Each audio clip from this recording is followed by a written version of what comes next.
નમસ્કાર વિદ્યાર્થી મિત્રો, આજે ફરીવાર મળીએ છીએ આપણે એક હેલ્થના એવા જ એક અપડેટેડ ટોપિક સાથે. છેલ્લા વિડીયોમાં આપણે વાત કરી હતી મિશન પરિવાર વિકાસ કે જેની શરૂઆત કેન્દ્ર સરકારે 2016માં કરી હતી. શા હેતુથી કરી હતી આપ સૌ જાણો છો કે ભારતના 7 રાજ્યોના 147 જિલ્લા એવા છે કે જ્યાં કુલ પ્રજનન દર એ 3 કે 3 કરતાં વધુ છે, એટલે કે TFR ટોટલ ફર્ટિલિટી રેટ એ દેશની સરેરાશ કરતાં વધુ છે. નંબર 2 કે આ 7 રાજ્યો જે છે એ આપણા દેશની કુલ વસ્તીના 30% વસ્તી ધરાવે છે. કુલ માતા મૃત્યુ પૈકી 30% માતા મૃત્યુ અને 50% બાળ મૃત્યુ એ આ 7 રાજ્યોમાં થાય છે. 7 રાજ્યોની આપણે વાત કરી હતી: યુપી, બિહાર, MP, રાજસ્થાન, છત્તીસગઢ, ઝારખંડ અને અસમ. તો એ રાજ્યોમાં જે છે એ આ TFR ઘટાડવા માટે જન્મદર અને મૃત્યુદર, ખાસ કરીને માતા અને બાળ મૃત્યુદર ઘટાડવા માટે જે છે મિશન પરિવાર વિકાસ અમલમાં આવ્યું. મિશન પરિવાર વિકાસ આવ્યું સાથે સાથે જે છે એ ગર્ભ નિવારણ, ગર્ભ નિરોધક, કોન્ટ્રાસેપ્શનની નવી પદ્ધતિઓ જે છે અમલમાં મૂકવામાં આવી. તો એ પૈકીની એક પદ્ધતિ વિશે આજે આપણે વાત કરીએ, જેનું નામ છે અંતરા. મિત્રો, અંતરા નામ પરથી કંઈક આઈડિયા આવે. અંતરા એટલે અંતર. બે બાળક વચ્ચે શું કરવાનું છે? અંતર રાખવાનું છે, ગેપ રાખવાનો છે. તો આ અંતરા પ્રોગ્રામ જે છે એની શરૂઆત થઈ 2017માં, એટલે કે આ ગર્ભ નિવારણની બિનકાયમી પદ્ધતિ જે છે એની શરૂઆત ક્યારે થઈ? 2017માં. હવે આ અંતરામાં કન્ટેન્ટ તરીકે શું હોય? તો મિડ્રોક્સી પ્રોજેસ્ટેરોન એસિટેટ, એટલે કે સંશ્લેષિત કરેલો સિન્થેટિક પ્રોજેસ્ટેરોન જે છે એ ઇન્જેક્શનમાં હોય છે. કેટલો હોય? તો કે 150 મિલીગ્રામ હોય. સંગ્રહ કઈ રીતે કરવામાં આવે છે ઇન્જેક્શનનો? તો આને જે છે ILR ડીપ ફ્રીજ, ડોમેસ્ટિક ફ્રીજમાં રાખવાનું નથી. ક્યાં રાખવાનું છે? રૂમ તાપમાને 15 થી 30 ડિગ્રી સેલ્સિયસ તાપમાને જે છે ત્યાં અંતરા ઇન્જેક્શનનો સંગ્રહ કરવાનો છે. ક્યાં રૂટથી ઇન્જેક્શન આપશો? તો મિત્રો, બંને રૂટથી આપી શકાય, ઇન્ટ્રામસ્ક્યુલર અથવા તો સબક્યુટેનિયસ. વેક્સિનેશનમાં આપ જાણો છો કે ઇન્ટ્રામસ્ક્યુલર એટલે કે સ્નાયુની અંદર ઇન્જેક્શન આપવું અને 90 ડિગ્રીનો જે છે એંગલ બનશે નીડલ અને સ્કિન વચ્ચે. સબક્યુટેનિયસ 45 ડિગ્રીનો એંગલ બનશે. કોઈ પણ ઇન્જેક્શન ઇન્ટ્રામસ્ક્યુલર આપો ત્યારે હંમેશા એસ્પિરેટ કરવાનું, જેથી કરીને ખબર પડે કે ઇન્જેક્શન જે છે એ શીરા એટલે કે વેઇનમાં જતું નથી ને, એટલા માટે. અને આ અંતરા જે છે ઇન્ટ્રાવેનસ આપવાનું નથી. ઇન્જેક્શનની સાઇટને જે છે એ ક્લીન કરવાની છે એન્ટીસેપ્ટિક સોલ્યુશન જેમ કે સ્પિરિટથી. ત્યારબાદ જે છે ત્યાં ઇન્જેક્શન આપી શકાય. કઈ કઈ જગ્યાએ આપી શકાય? તો ખભાના ભાગે, એટલે કે જ્યાં ડેલ્ટોઇડ સ્નાયુ હોય, ડેલ્ટોઇડ એરિયામાં આપી શકાય. થાઈ એટલે કે જાંઘમાં, જ્યાં આપણે બાળકોને વેક્સિન આપીએ છીએ ત્યાં આપી શકાય. અને બટક્સ એટલે કમરના ભાગે પણ આપી શકાય. ઇન્જેક્શન આપ્યા પછી જે લાભાર્થી છે એમને એક કાર્ડ આપવામાં આવે છે જેનું નામ છે MPA કાર્ડ, યાની તો અંતરા કાર્ડ. કોણ લઈ શકે? તો તમામ સ્ત્રીઓ જે છે આ ઇન્જેક્શન લઈ શકે. અનમેરિડ હોય, એડોલસન્ટ એટલે કે તરુણીઓ હોય, એ પણ ઇન્જેક્શન લઈ શકે છે. જેમને કોઈ બાળક નથી એ પણ ઇન્જેક્શન લઈ શકે. એબોર્શન કરાવ્યા પછી પણ લઈ શકાય. સુવાવડ એટલે કે પ્રસૂતિ, ડિલિવરી બાદ પણ જે છે એ ધાત્રી માતા લઈ શકે, પરંતુ પ્રસૂતિ બાદ તરત જ નહીં, પ્રસૂતિ બાદના 42 દિવસ એટલે કે 6 વીક પછી આ અંતરા ઇન્જેક્શન લઈ શકાય.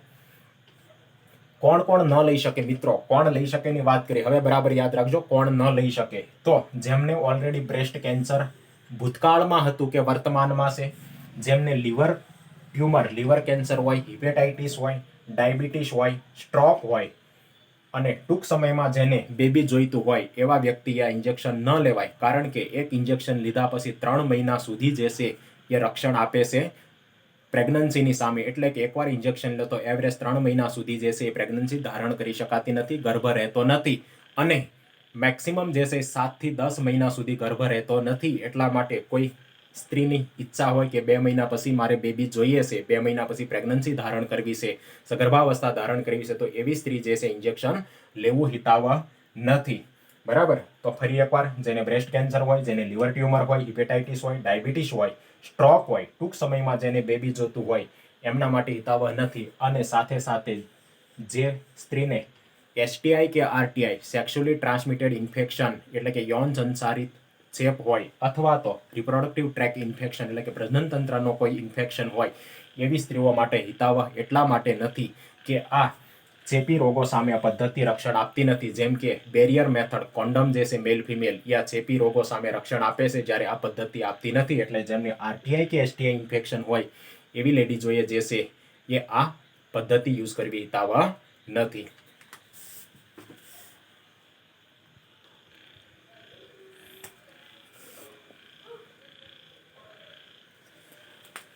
મિત્રો સૌપ્રથમ તો અંતરા ઇન્જેક્શન જે છે એ ક્યારે લઈ શકાય?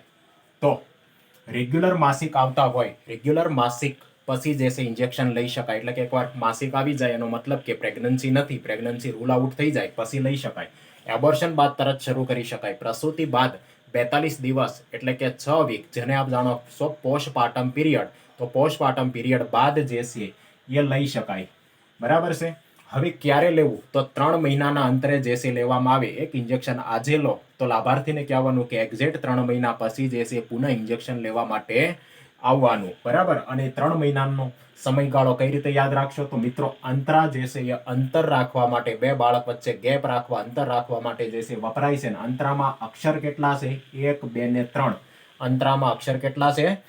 1, 2 ને 3. તો 3 અક્ષર પરથી 3 માસ, દર 3 માસે જે છે ઇન્જેક્શન લેવામાં આવે. તો 3 મહિના સુધી એ ગર્ભાધાન સામે, પ્રેગ્નન્સી સામે રક્ષણ પૂરું પાડે. હવે મિત્રો દરેક જે છે એ કોઈ દવા હોય, કોઈ વેક્સિન હોય, એની માઇનર સાઇડ ઇફેક્ટ હોય. તો એ કઈ કઈ સાઇડ ઇફેક્ટ એના વિશે વાત કરીએ. તો શરૂઆતમાં જે છે એ વજન વધે, મૂડમાં ફેરફાર થાય, મૂડ બદલાય.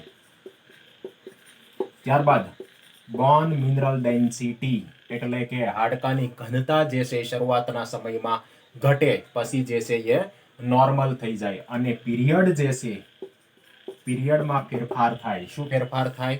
તો કે માસિક ઓછા થાય, માસિક બંધ થાય, જેને એમિનોરિયા કહેવાય. અથવા તો જે છે માસિક વધુ આવે અને માસિક ઓછા આવે.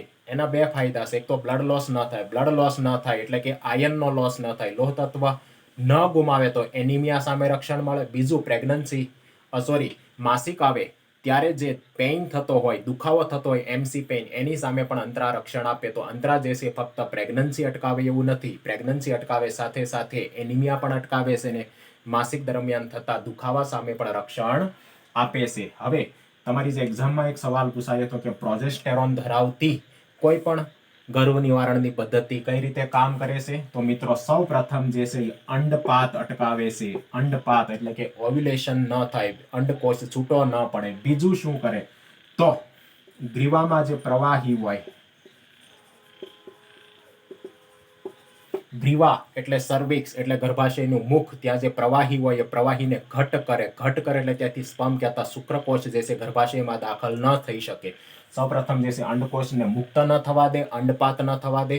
બીજું, શુક્રકોષને એ ગર્ભાશયમાં દાખલ ન થવા દે. ને ત્રીજું, ગર્ભાશયનું જે અંતઃ આવરણ છે એન્ડોમેટ્રિયમ, એમને પાતળું કરે. પાતળું કરે એટલે ત્યાં યુગ્મજ કહેતા જાયગોટ જે છે એ સ્થાપિત ન થઈ શકે, ગર્ભનું સ્થાપન ન થવા દે. અન્ય ફાયદાની આપણે વાત કરી કે પ્રેગ્નન્સીની સાથે સાથે બ્લડ લોસ ઘટાડે છે એટલે કે એનિમિયા સામે રક્ષણ આપે, અને માસિકના દુખાવા સામે પણ જે છે એ રક્ષણ આપે છે. વહેલા કે મોડું આપણે વાત કરી કે અંતરામાં 3 અક્ષર છે એટલે દર 3 મહિને ઇન્જેક્શન લેવામાં આવે. ધારો કે કોઈ બેનને કોઈ સંજોગવશાત બહાર જવાનું થાય અથવા ભૂલાઈ જાય તો ઇન્જેક્શન વહેલા કે મોડું ક્યારે લઈ શકાય? તો 3 મહિનાના નિર્ધારિત સમયમાં 2 વીક એટલે કે 15 દિવસ ઇન્જેક્શન વહેલા લઈ શકાય.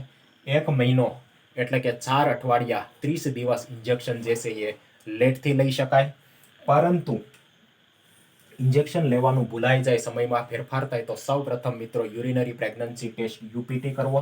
UPT પોઝિટિવ આવે તો આગળની જે છે પ્રોસેસને ફોલો કરવી. નેગેટિવ આવે તો પછી જે છે 7 દિવસ બેરિયરની મેથડ એટલે કે મેલ ફિમેલ કોન્ડોમનો યુઝ કરવો અને સાથે સાથે અંતરા ઇન્જેક્શન આપી દેવું. એક મેથડ સાથે બીજી મેથડ વાપરવી, ખાસ કરીને બેરિયર મેથડ અને બેકઅપ મેથડ કહેવામાં આવે. આ જનરલી 7 દિવસ સુધી વાપરવાની હોય. તો મિત્રો છે ને મિરેકલ, એક ઇન્જેક્શન લેવાથી 3 મહિના સુધી પ્રેગ્નન્સી સામે રક્ષણ મળે અને મોટા ભાગે તમામ સ્ત્રીઓ જે છે યાનો ઉપયોગ કરી શકે અને સાઈડ ઇફેક્ટ જે છે ખૂબ ઓછી માત્રામાં છે, ખૂબ સલામત છે. સાથે સાથે આ પદ્ધતિ એ જન સમુદાયમાં સ્વીકાર્યતા વધે એટલા માટે દર ઇન્જેક્શન એટલે કે પ્રતિ ડોઝ 100 રૂપિયા લાભાર્થીને અને 100 રૂપિયા આશા વર્કરને ઇન્સેન્ટિવ જે છે આપવામાં આવે છે. તો અંતરા જે છે એ તમામ સ્ત્રીઓ ડિલિવરી બાદ, એબોર્શન બાદ, ધાત્રી માતા હોય, એડોલસન્ટ એટલે કે તરુણી હોય, જેમને લગ્ન ન કરેલા હોય અથવા તો જેમને એક પણ બાળક ન હોય, એ તમામ માટે હિતાવહ છે. તો અંતરાનો જનજાગૃતિ જે છે સમાજમાં લાવીએ અને મેક્સિમમ બહેનોનો યુઝ કરે. અનિચ્છિત પ્રેગ્નન્સી અનિશ્ચિત ગર્ભપાત સામે જે છે એમને રક્ષણ મળે અને આપણો જે ટાર્ગેટ છે કે કુટુંબનું કલ્યાણ, બરાબર, એને આપણે સાર્થક કરી શકીએ. અસ્તુ.